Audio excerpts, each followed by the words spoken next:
Hi guys, I wanted to share this article with you. It's from the Los Angeles Times, and I'll post a link in the description. And there's a lot of other links to other stories, and it goes more into depth into all of this. I would encourage you to follow those links and read about what is going on with our police force these days. Here are the stories about police misconduct uncovered so far by a new media partnership. The California Reporting Project has filed requests with more than 600 law enforcement agencies and so far received records of hundreds of incidents in which officers used significant or deadly force, were found to have been dishonest, or committed sexual misconduct.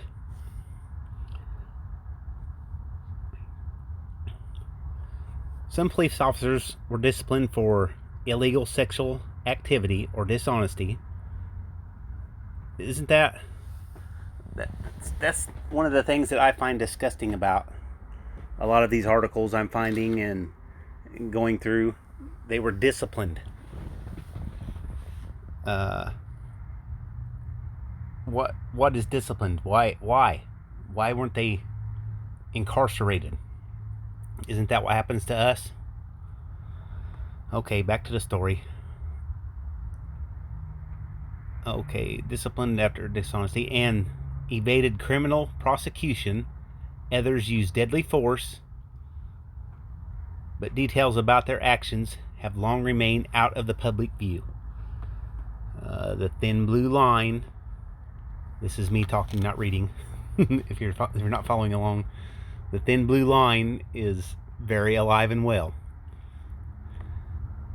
The California Reporting Project Partnership Act 33 newsroom, that's a link. Across from the state. Oh, Peachy just posted a video. I'll have to go check that out when I'm done with this. Across the state launched Tuesday in an effort to combine resources to review internal police records that became public under a new transparency law that took effect this year. And here's some more links. Lots of good information in this article, guys. The Los Angeles Times is part of a collaborative which has filed requests with more than 600 law enforcement agencies and so far received records of hundreds of incidents in which officers used significant or deadly force, were found to have been dishonest, committed sexual misconduct. Other members of the collaborative include KPCC, the Orange County Register, KQED, San Jose Mercury News, Santa Rosa Press Democrat, and other media outlets. The documents reviewed by the collaborative provide a window into how California police departments evaluate misconduct, shootings, and other forces by their officers. Issues have been refueled criticism that law enforcement agencies aren't open enough with the public they serve. That's an understatement. Here's some of the stories that have relied on records released from the new transparency law. The Times detailed an investigation into a South Pasadena police officer who was fired after he admitted fleeing the scene of an off-duty crash. Corporal Ryan Brainell had been drinking with colleagues, so drinking with other fellow officers, I'm assuming that's what colleagues mean, at an after-hour work gathering before he crashed into a pole, which struck and damaged a home, according to the internal records hour. According to the internal records, hours later, he accompanied his mother as she falsely told sheriff's officials that she had been behind the wheel. the records show. San Francisco-based KQED and the Bay Area News Group reported that a Rio Vista police officer entered a home in 2017 and immediately put a man in a chokehold for 20 seconds, which was captured in body camera images. That officer was fired. The radio station also found that 2 officers in Watsonville in Santa Cruz County had been fired in recent years for repeatedly having sex with civilians while on duty. It doesn't get any better. It keeps going on and on, and this is just the stuff that we've got. You know that they're hiding other stuff as well. The San Diego Union Tribune found a San Diego County Sheriff's lieutenant had embezzled more than $100,000 in donations from her church, according to an internal affair investigation. She agreed to pay back the missing funds and was not prosecuted. She retired from the department in 2013. The newspaper also reported about a Chula Vista police officer who was fired last year for having sex while on duty and in uniform and in a public area.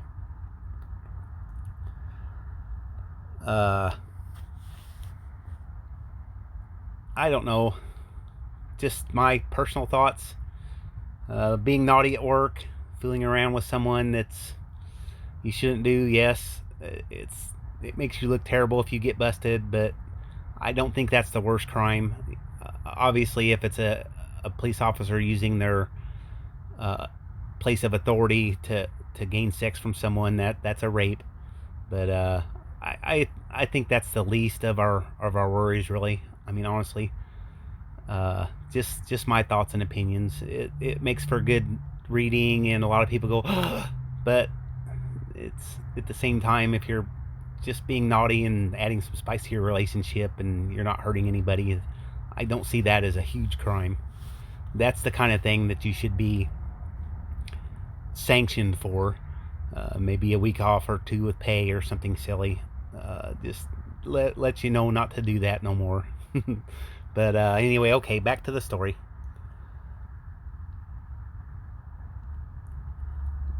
Last week, the Times published details from the first records revised by the Los Angeles Police Department, which included officers fired in connection with allegations of sexual assault and of making false statements under oath. That's a lot more serious charge.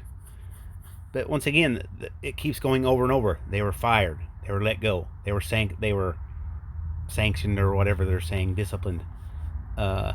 Why aren't they being charged? Why aren't the police held accountable for their unlawful actions? The disclosure of the record marks a stark departure for California. For years, the state had a nation's strictest laws on disclosing police personal records, due in large part to the lobbying efforts of powerful law enforcement unions that wanted to keep the files confidential. All internal discipline records were confidential. That changed last year with the passage of Senate Bill 1421, which allows for the release of records of shootings by officers, severe use of force, and criminal cases of sexual assault and lying by officers. Ben Poston is an investigative reporter specializing in data of the Los Angeles Times. Mei Lu is an investigative reporter for the Los Angeles Times. Previously, she covered the Los Angeles County Sheriff's Department. She came from the Advocate based in Baton Rouge, Louisiana, where she wrote about criminal justice and corruption in the state's prison system. She was the lead writer on a team that won an investigative reporters and editors award for stories revealing the financial dealings of the long-serving warden of the notorious Angola prison, who resigned following the reports. She started in journalism as a New York Times news assistant, but truly learned how to be a reporter by moving to a small newsroom of the Shreveport Times and writing about crime. She served in the police corps in Signal after graduating from Visceral College. Just a little editorial about the people that wrote the article, I'm guessing. And see that they're not even releasing all records. These bills, or this bill 1421, it's very specific. It's some of the worst things, but there's countless other things. Why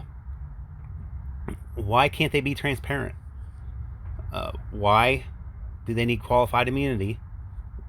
We can see qualified immunity is not doing what it was brought about to do, unless that is to allow a corrupt police force to operate with impunity.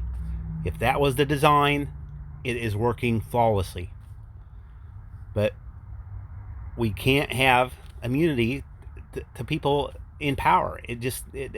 Why can we think this works? Why did the Supreme Court think this was such a great idea?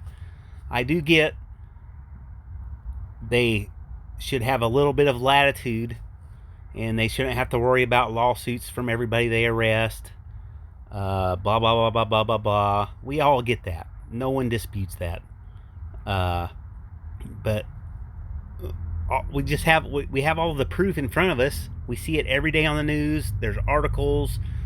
People are posting YouTube videos about the cops constantly, and I wish we could show all the good stories. And they do get shown on TV, and we see them on YouTube sometimes. But there's just so much bad that it just smothers the positive. That's just my opinion. Anyway, I'm gonna sign off with that. If you're interested in this stuff, go check it all out. There, like I said, there's lots of links in here, and lots of good information. I don't want to make it super long, so I'm gonna wind her down. And hope everyone has a good day. Please like and subscribe if you haven't already. Bye, everyone.